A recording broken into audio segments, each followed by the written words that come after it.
Hello, this is Paul Chek. Today I'd like to share a little meditation that I created for myself and for my clients that I work with one-on-one. I spend a lot of my life meditating on and thinking about and studying the issue of life itself, the soul, what the thing called God is and how that relates to life, and all the things that get wrapped up in people's lives in these regards and lead often to disconnection from the juice and the meaning of life in pursuit of happiness in the Western sense, which seems to be a kind of a greased pig contest. In other words, that people keep catching this momentary happiness, but it wiggles loose and then they're right back into the race again. So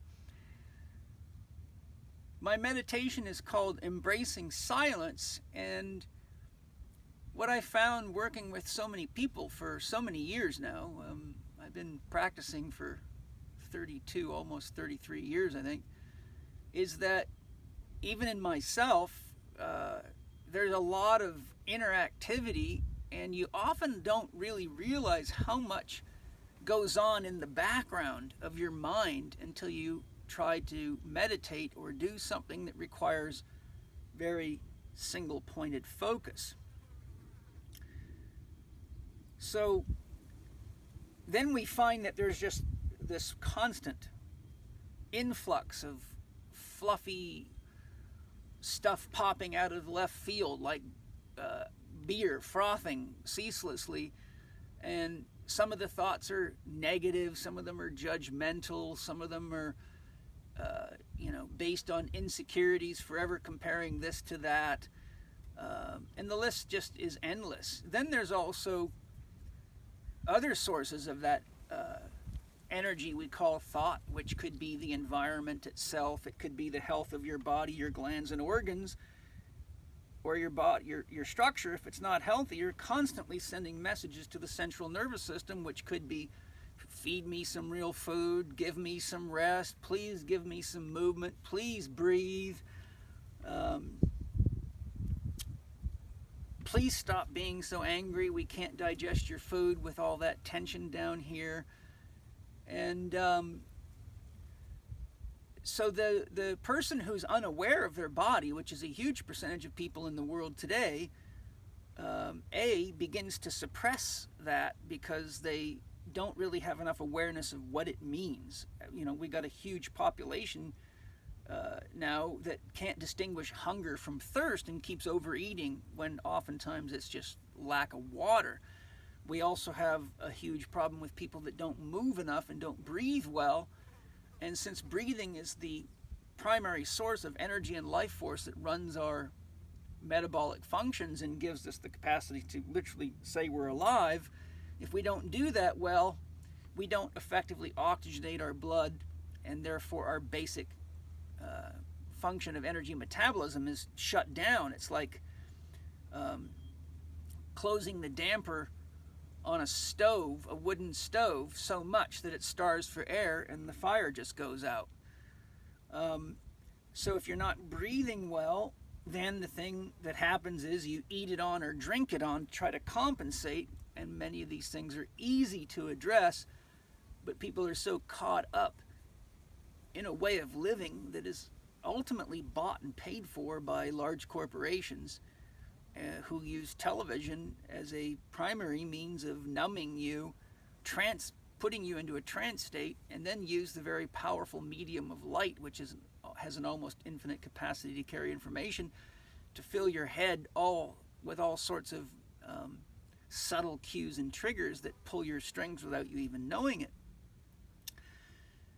So to get to the richness of it all, and to remember that silence is really that which makes any form of conversation meaningful, that which makes any kind of music capable of being felt or interpreted, if you took the silence out from between the notes, you would just have a constant stream of noise, like someone honking the horn of a semi-truck without ever letting go. It would drive you completely bananas. If you take the gaps out of a sentence or the gaps out of a poem, it has no meaning. It just becomes gobbledygook. So instead of identifying on all the gobbledygook, which is often confused in people anyhow, the idea of embracing silence is really like learning to appreciate the unappreciated, because it doesn't stand out and say, look at me. It really is like the dance floor. Without it, you can't have the dance, but everybody's so enamored with the dancers, they forget to appreciate the dance floor. So with that little preamble, I'm going to just take you through a minute or two of the meditation, because once you know how to do it, there's no sense just rolling tape forever.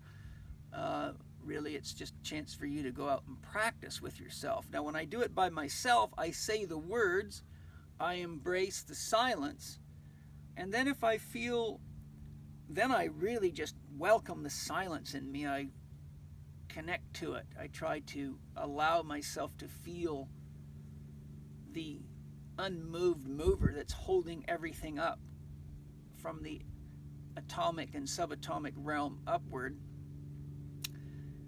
And you can even feel it in the space between inhalation and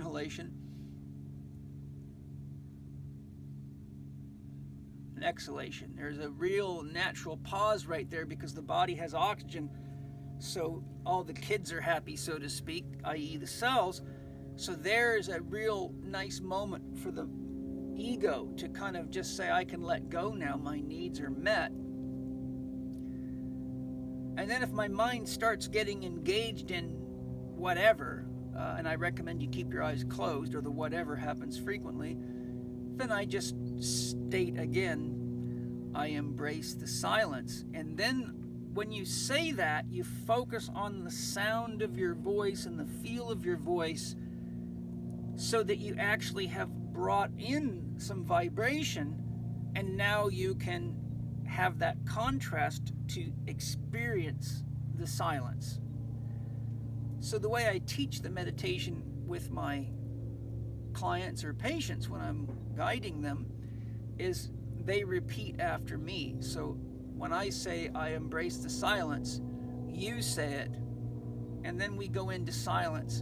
And when I'm working with them, I just open myself to their energies, and I can feel when their black box starts ticking again. So I just simply say, I embrace the silence.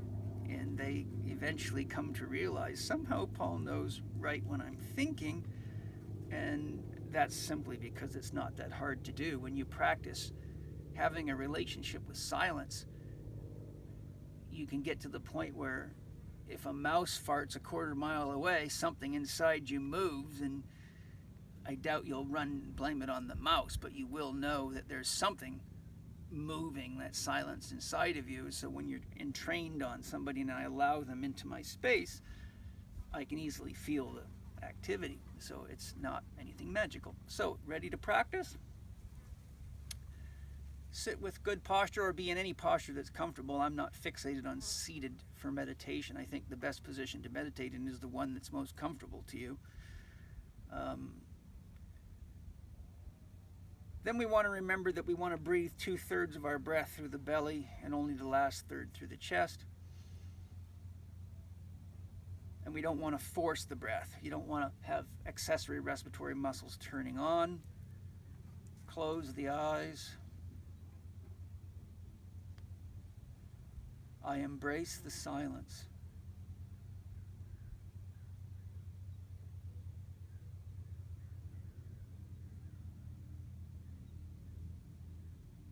I embrace the silence.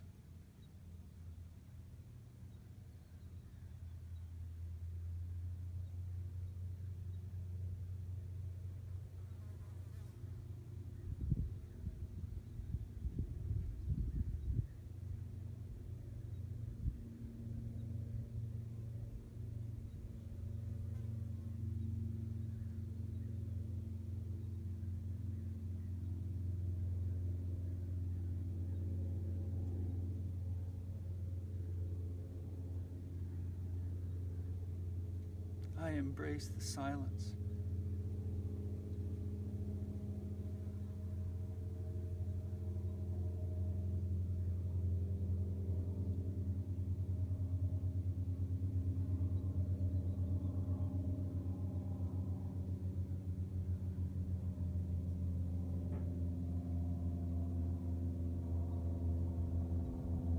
I embrace the silence.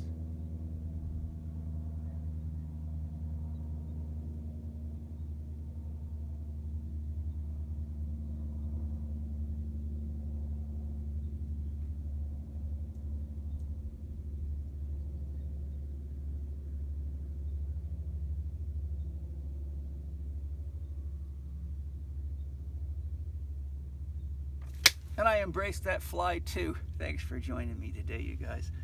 It's that simple. Have fun.